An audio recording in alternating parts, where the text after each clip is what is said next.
nothing to do with what clothes you want to wear. I don't know where that connection came from. Perhaps just people wanting to use expression as kind of a flag of, hey, I'm interested in these people. That's why I'm dressed this way.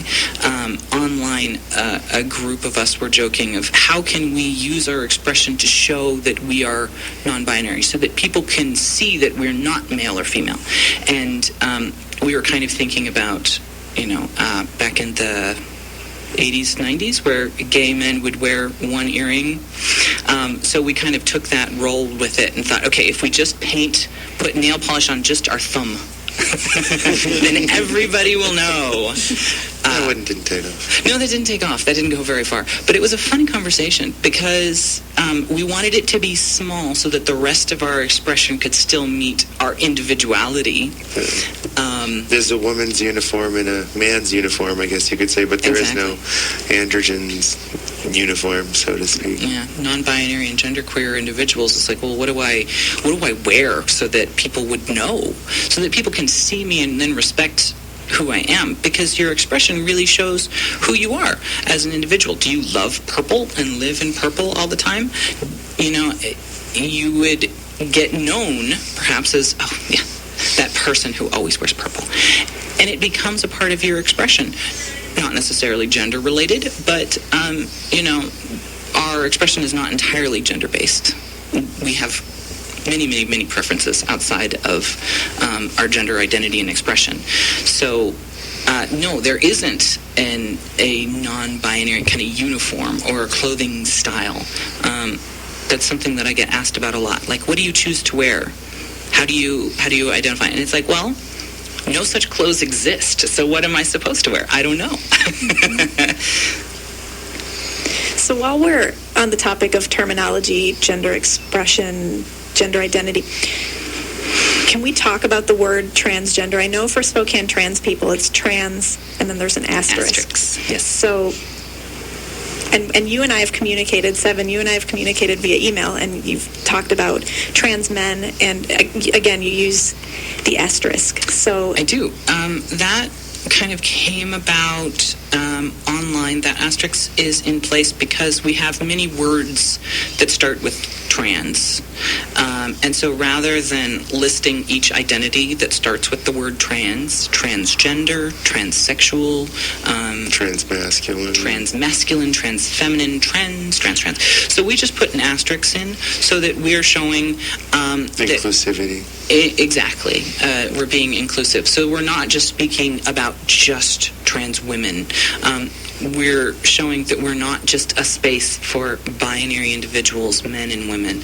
We're an open space for anyone who feels that they fit under the umbrella.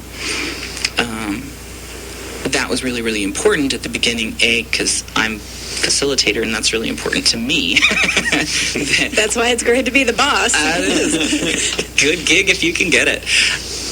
And so we just really wanted to make it okay, because in some spaces there is the issue of being trans enough, where you're not accepted in this space if you don't meet, if you're not doing this and doing that and only sleeping with these people and we didn't want our space to be a checklist. You don't have to meet certain standards to come in the door. If you feel you belong with us, then you do. It's just that simple. We're not going to question you. There's no forms to fill out. If you feel you belong with us, then you do. And so we use that asterisk to kind of draw to that and speak to that. Do you ever feel, I feel like the answer is probably going to be no, because you just talked so much about inclusiveness, but do you ever feel like you want to be like, no, you cisgendered, heterosexual person who looks like the sex they were born, you can't come here, you can't, so we're so, our society is so not accepting and not inclusive of trans people. I definitely, I will own that I have little temper tantrums. Absolutely. Where, I want to fight back and be angry at people who don't want to be inclusive. However, when we are only 1 in 1,000, we need all the allies we can get. We need friends and loved ones to support us. In the transgender community, suicide attempts are over 50%. That's ridiculous. I feel like if those people felt some love, like really deep down, not just that, because I think you can tell somebody, I love you, but that doesn't mean that they're going to really feel that. And that's a two-way street. That's between, those two people. So if people really feel that the space is inclusive and is open to anybody, and we really leave it at that, then more will come. And more people are... One thing I would like to point out, though, is she was talking about a theoretical cisgendered heterosexual male. Mm-hmm. They wouldn't be welcome during the first hour of the meeting. No, but we do have that second hour. We have a second hour that is open to socialization to all of our allies and trans identified individuals. Yes. But yes, good clarification there. If they are they're your standard issue cisgendered individual that doesn't identify as transgendered, we would have to exclude them for that first hour because there are a lot of personal, deep feelings and stuff. There's a lot of heavy baggage that we go into that just really has no bearing on anybody's life that's not transgendered, and we would probably feel a little bottled up and not be able to let that out around somebody viewed as a potential oppressor. Mm-hmm. Yeah. So, yes, in our support group, it's a 2-hour support group, and so the first hour is for transgender individuals, spouses, and parents, and then the second hour is open to all of those people plus anyone else.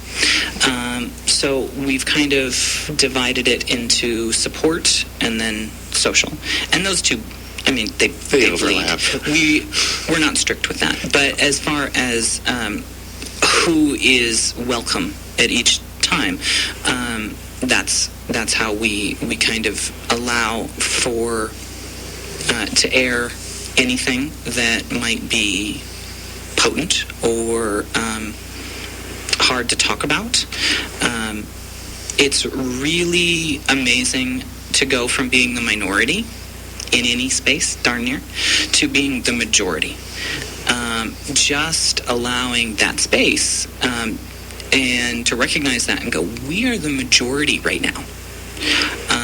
That is fantastic. People will have gone into just fits of giggle because it's just so great to be the majority, to have an entire room of people go, oh yeah, I get that. I absolutely understand that. Here's what I did when I felt that way or this way. Or here's how I overcame that hurdle. Or, gosh, I don't know what to tell you, but I'm here and I'm listening and I hear what you're saying. That sucks, or that's wonderful, or whatever. To be able to share those experiences in a room where... A safe space. Safe space, absolutely. And then to kind of lighten the mood a little bit before we leave and invite in all of our allies who are always welcome in our second hour is fantastic. We have food and coffee. And if someone wanted to get involved in Spokane Trans People, how would they get connected? We have an email address. We have a YouTube channel. We have a Google Plus page. We have a Facebook page. You should probably give them the email address. I was gonna. So we are Spokane.trans, TRANS. People is just PPL, because otherwise it was going to get too long, at gmail.com. So that's probably the best, quickest way. And I'm absolutely email obsessed. All of the emails come into my iPod, and I check them ridiculously quickly. And they can also get contact to us the roundabout way through the LGBT Center here in Yes, town. The LGBT Center is where we meet, and the people who volunteer there are pretty familiar with our schedule and with our calendar, and so drop-in hours I don't know.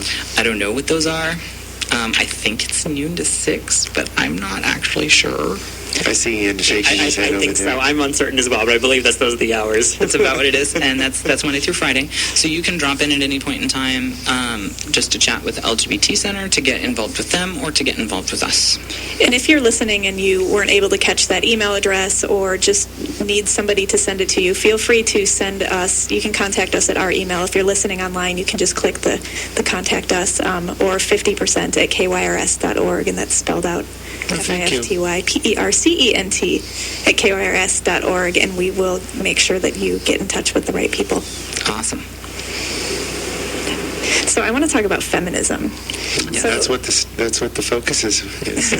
So there is lots of history with trans women not being allowed in feminist spaces and Yes. women's only spaces. Yes. One particular example is the Michigan Women's Music Festival that began in 1976, and they were very adamant that trans women are not allowed in that space. Yeah. Yeah. So, do you know some of the history of this?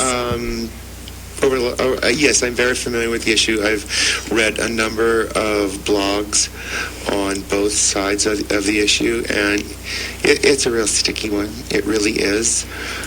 I mean, I can see both angles of this argument very well, and it's hard to come down either side on this, because either way I speak on it, I'm alienating one half of my views. Mm-hmm. I mean, the one part of me is very inclusionist, but then the other part of me understands the need for exclusionary safe spaces. So how do you work with those two and make them work together? Well, and I guess one question that comes to mind is, what makes a women's only space? What would a trans woman coming into that space, how would that make it unsafe? Chances are it really wouldn't. For one thing, the average transgendered female, things don't work like they do with the male. There are hormones involved that pretty much shut equipment down, and once you take the testosterone out of the brain and you add in estrogen, what you think about and what you focus on completely changes. It's when you have a transgender female there, you have a female. Mm-hmm. So,